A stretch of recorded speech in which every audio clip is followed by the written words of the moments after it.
Un convoi de l'armée française en provenance de la Côte d'Ivoire à destination du Niger, bloqué vendredi à Kaya, chef-lieu de la région du centre-nord du Burkina Faso. Vous avez écouté. C'est pour ça qu'Ibrahim Traoré, dans son récent discours sur la préparation de ses forces armées à la guerre de haute intensité, il a parlé d'un pays qui était le refuge des ennemis. Eh bien, préparez-vous à la guerre de haute intensité. Soit ils viendront eux-mêmes, soit ils passeront par leurs valets locaux qui sont ici pour essayer de troubler notre quiétude. Mais en attendant, on va traiter cette terrible information un peu plus tard dans la vidéo, parce que la situation est bien plus grave. Avant, j'ai envie de vous expliquer que la création de l'AES est une nouvelle dynamique dans l'Afrique de l'Ouest, et qu'il est probable que la CEDEAO n'y survive pas. C'est ça qui inquiète encore plus les colons. Les attaques des groupes armés dans les pays du Sahel, comme le Mali, le Niger et le Burkina Faso, a fait naître des élans patriotiques parmi les militaires, largement soutenus par la population qui ont donc décidé de prendre le pouvoir pour améliorer la situation de leur pays. Cependant, la communauté économique des États d'Afrique de l'Ouest, en abrégé CEDEAO, a condamné ces actions. Les 3 pays membres de l'Alliance des États du Sahel, en abrégé AES, sont les plus touchés par le terrorisme dans la région. La menace croissante des activités des groupes armés affecte également plusieurs autres pays d'Afrique de l'Ouest. De nombreuses personnes estiment, et j'en fais partie, que comme la CEDEAO n'est pas spécifiquement destinée à combattre le terrorisme ou à gérer les affaires sécuritaires, les pays qui sont voisins à l'AES devraient donc envisager très fortement et très sérieusement de rejoindre cette alliance pour faire donc front commun face à cette croissance qui ne fait que galoper en fait. En termes d'intégration régionale autour de l'AES, c'est important de noter que le développement socio-économique du Sénégal pourrait être un pilier de la croissance économique des États du Sahel. Le nouveau président sénégalais Bassirou Diomaye Faye, lors de sa campagne électorale, n'avait pas tardé d'invoquer la souveraineté sécuritaire des États indépendants de l'Afrique de l'Ouest et de rétablir les relations déjà en rupture entre les pays membres de la CEDEAO et les pays de l'Alliance des États du Sahel. Pourquoi est-ce que l'AES est une bonne alternative à la CEDEAO? La CEDEAO est une organisation obsolète qui ne répond plus aux besoins présents des États membres. Déjà dans le domaine sécuritaire, ils attendent la France pour apporter la sécurité. Comment pouvons-nous parler de souveraineté pendant qu'on ne peut pas se sécuriser soi-même? Ce sont là les paroles du docteur Boga Sako Gervais, enseignant dans une université en Côte d'Ivoire. Les récentes interventions de la CEDEAO dans les affaires internes des États souverains ont montré leurs limites en matière d'impartialité. Il est donc temps que les peuples de la région réfléchissent sérieusement à cette situation. Étant donné que le bloc économique n'est plus capable d'unir les États africains, il est maintenant approprié de considérer l'Alliance des États du Sahel comme une plateforme pour l'intégration des pays d'Afrique de l'Ouest en vue d'un développement indépendant et prospère. Il est très probable que dans les prochaines années, très vite même, l'AES remplace la CEDEAO. Maintenant, on revient sur la vidéo du début et laissez-moi vous parler de quelque chose qui m'a particulièrement choqué. Soyez attentifs, ce que l'Occident prépare à l'aide des traîtres locaux pourrait compromettre l'avenir de l'Alliance des États du Sahel. Tout d'abord, laissez-moi vous poser une question. Que savez-vous de l'alliance sécuritaire entre le Burkina Faso, le Mali et le Niger? Situation sécuritaire dans l'AES, état des lieux.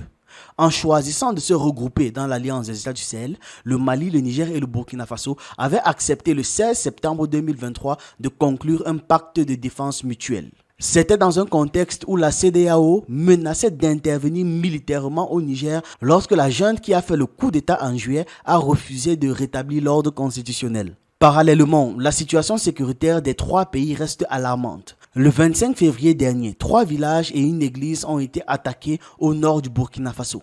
Le même jour, une mosquée a subi également une attaque. Le bilan était une dizaine de morts selon les sources sécuritaires locales. Des attaques similaires interviennent aussi dans d'autres pays de l'AES. En octobre dernier, le Niger a perdu 29 de ses soldats dans une attaque près de la frontière avec le Mali. En septembre 2023, un deuil de 3 jours a été décrété au Mali à la suite de 2 attaques distinctes qui ont fait 64 morts, dont 49 civils et 15 soldats au nord du pays.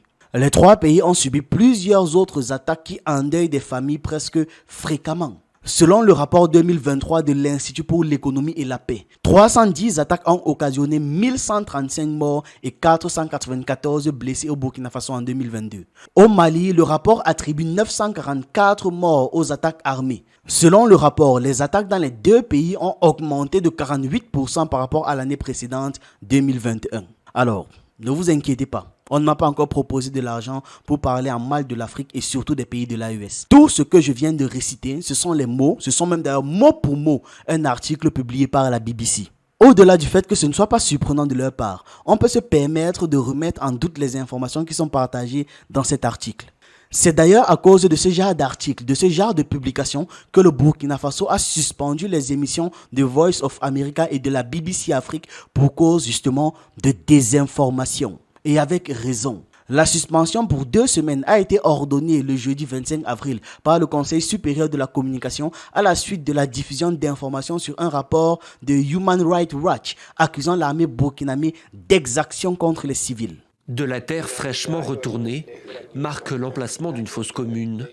Ces images, récupérées et analysées par Human Rights Watch, ont été filmées par un survivant à Soro, petit village du nord du Burkina Faso. Ici, d'après l'ONG, s'est déroulé un massacre à huis clos. Le 25 février 2024, alors qu'ils traquent des groupes islamistes armés, les forces burkinabées s'arrêtent dans le village et se mettent à tirer sur les civils. Ce qu'on a documenté, c'est le fait que les militaires des forces spéciales sont arrivés dans 2 villages, ont regroupé des civils, les ont abattus de manière aveugle et arbitraire, et on a pu documenter cette réalité du fait des témoignages que l'on a pu collecter sur le terrain. N'oubliez pas à ce niveau, c'est celui qui dit qui est. Ils pensent que cette diffamation va fonctionner parce que c'est exactement ce que eux ils auraient fait. Exactement ça. Mais dommage, la population est solidaire avec leur armée et l'armée est solidaire avec la population. Donc ça ne va pas marcher dans ce sens-là. Le CSC a trouvé dans cette publication des accusations présomptoires et tendancieuses contre l'armée burkinabé sans aucun élément de preuve tangible. Les rediffusions de ce reportage ont été immédiatement arrêtées et le programme des 2 radios internationales ont été suspendus, de même que l'accès au site web et aux plateformes numériques de la BBC, The Voice of America et de Human Rights Watch. Le média américain dit maintenir ses reportages sur le Burkina Faso et entend continuer à couvrir des activités dans le pays. On va les arrêter, on va les fouetter et on va les mettre dehors. Dans les médias français qui ont été suspendus par le Burkina Faso, il y a LCI, France 24, Radio France Internationale, Le Monde Afrique et Jeune Afrique. Par curiosité, je suis allé lire ce que disaient certains de ces médias français-là donc au sujet de cette soi-disant attaque que l'armée burkinabé fait contre sa population. Jeune Afrique écrit en gros que Human Rights Watch affirme que les forces armées burkinabées ont exécuté au moins 223 civils, dont au moins 56 enfants en février dans le nord du pays. C'est logique. Ils feraient ça. Pourquoi? Je cite ce qu'ils ont dit. L'armée burkinabé a sommairement exécuté au moins 223 civils, dont au moins 56 enfants dans 2 villages le 25 février 2024. Voilà, c'est ce qu'a affirmé Human Rights Watch dans un rapport publié ce jeudi 25 avril. Les soldats ont tué 44 personnes, dont 20 enfants, dans le village de Nanden et 179 personnes, dont 36 enfants dans le village voisin de Soro, situé dans le district de Tiou, dans le nord. Sollicités par l'AFP, les autorités burkinabées n'ont pas immédiatement réagi à ces accusations. Vous vous prenez pour qui pour qu'ils vous répondent? D'autant plus que quand les médias disent vous avoir contacté, en fait ils ne le font pas vraiment. Parce que si vous ne répondez pas dans les 24 heures, ils publient leur saleté et après c'est à vous de vous démerder. Ce qui est fort probable qu'ils aient fait, c'est qu'ils ont appelé une personne comme ça dans le rouage du gouvernement, posé une question de manière très floue. La personne a demandé de patienter pour remonter l'information afin de répondre. Le temps du lendemain, l'article avait déjà été publié en prétendant qu'ils ont contacté mais ils n'ont pas eu de réponse. Parce qu'effectivement, ils vont te dire que factuellement, ils ont contacté mais ils n'ont pas eu de réponse. Mais ils ne voulaient pas la réponse. Parce que dans les faits, ils ne te laissent même pas le temps de répondre. Ou bien les gens doivent arrêter leur vie pour venir vous répondre, on ne sait pas.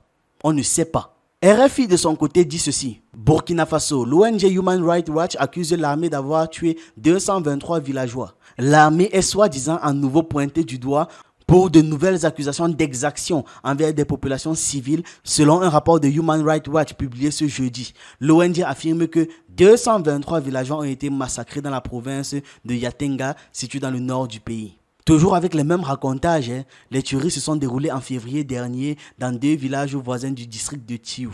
Voici la fameuse vidéo en question que la soi-disant ONG présente avec des effets dramatiques. Le 25 février 2024, plus de 200 civils ont été tués par l'armée burkinabé dans 2 villages situés dans le nord du pays. Ce que vous voyez ici, ce sont des fosses communes où sont enterrées des victimes de l'un des 2 villages. Il présente Ibrahim Traoré avec des effets dramatiques de grands criminels. Les mêmes trucs que l'on peut voir par exemple dans des séquences de films et j'en passe là. Écoutez même la musique qu'ils ont mis en fond. Les exactions de l'armée sont récurrentes au Burkina Faso. L'armée a commis, à plusieurs reprises, des massacres de civils qu'elle accusait de soutenir les groupes islamistes armés. Pour vraiment accentuer le côté dramatique, le côté prétendument cruel d'Ibrahim Traoré. Maintenant qu'ils sont coincés, l'Occident est en train d'utiliser sa plus vieille tactique, la propagande. Comme vous l'avez vu, des médias comme Jeune Afrique, RFI, TV5 ou encore France 24 ont grandement partagé les articles, sachant qu'ils sont interdits dans ce pays et que c'est complètement faux même d'ailleurs. C'est complètement faux. Pourquoi ils l'ont fait donc à votre avis? Le but n'est clairement pas de créer une rébellion interne à la population, non, vu que ces médias ne passent pas dans le pays. Le but, c'est la propagande occidentale en vrai. Ils veulent faire passer Traoré pour un monstre, afin d'avoir le soutien de leur population pour une attaque militaire. Ça ne vous rappelle pas le schéma qu'ils ont fait avec quelqu'un, un certain Kadhafi? Voilà, c'est la même chose. Et cette affaire survient seulement 2 jours après que Traoré ait fait une réponse au général François Lecointre, qui a promis de revenir avec l'armée européenne pour recoloniser l'Afrique. Commencez à vous préparer pour la guerre de haute intensité. J'espère que je me fais comprendre. C'est une guerre de décolonisation. Et vous avez dû entendre ces derniers jours certains généraux ailleurs qui ont fait comprendre que s'il faille qu'ils viennent avec leurs armées nous recoloniser, il faut qu'ils viennent. Eh bien, préparez-vous à la guerre de haute intensité. Soit ils viendront eux-mêmes, soit ils passeront par leurs valets locaux qui sont ici pour essayer de troubler notre quiétude. Ceci n'est donc pas une coïncidence. Ça ne l'est pas. Entre le général français qui veut recoloniser l'Afrique, le conseil américain qui envisage de faire éliminer les dirigeants de l'AES et la Côte d'Ivoire qui est la base d'installation des pays occidentaux, les hostilités arrivent à grands pas. Et si on manque de vigilance, la frappe peut être brutale et soudaine, exactement comme celle de Kadhafi. On doit faire de notre maximum pour détruire ce genre de fake news parce qu'ils vont encore justifier une soi-disant aide humanitaire pour débarquer avec des missiles et tout enflammer, tout gâter. Ensuite, ils seront acclamés par leur population parce qu'ils ont fait un soi-disant bien qu'ils n'ont jamais vu. Population aussi qui de son côté va faire semblant de ne pas savoir ce qui se passe. On montre un coin de terre, on vous dit qu'il y a des corps dedans. Et vous croyez, les ressources que les médias français et occidentaux mettent en Afrique là, ils ne peuvent pas les allouer ailleurs. Il y a plein d'endroits qui demandent des couvertures médiatiques, non? Allez en Corée du Nord par exemple, je sais pas, on ne sait rien de là-bas. Allez mettre ces ressources là-bas. Qu'est-ce que vous foutez même en Afrique? Partagez-moi votre avis en commentaire par rapport à tout ça, vos théories, vos analyses, vos préoccupations aussi. Et on se retrouve dans une prochaine vidéo. Pour les nouveaux sur cette chaîne, on parle de culture africaine, d'histoire, d'actualité et on s'édifie sur un ensemble de choses qui nous permettent d'anticiper et d'être prêts à toute éventualité. Je vous encourage donc à regarder nos anciennes vidéos, on a plus de 400 thèmes déjà traités et si vous voulez plus de contenu, vous pouvez vous abonner à nos autres chaînes YouTube en fonction de vos centres d'intérêt. Sur Ekima, on parle d'économie et de sciences humaines. Sur Hassani, on parle de jeux vidéo et de divertissement. Si ça vous intéresse, les liens sont en description.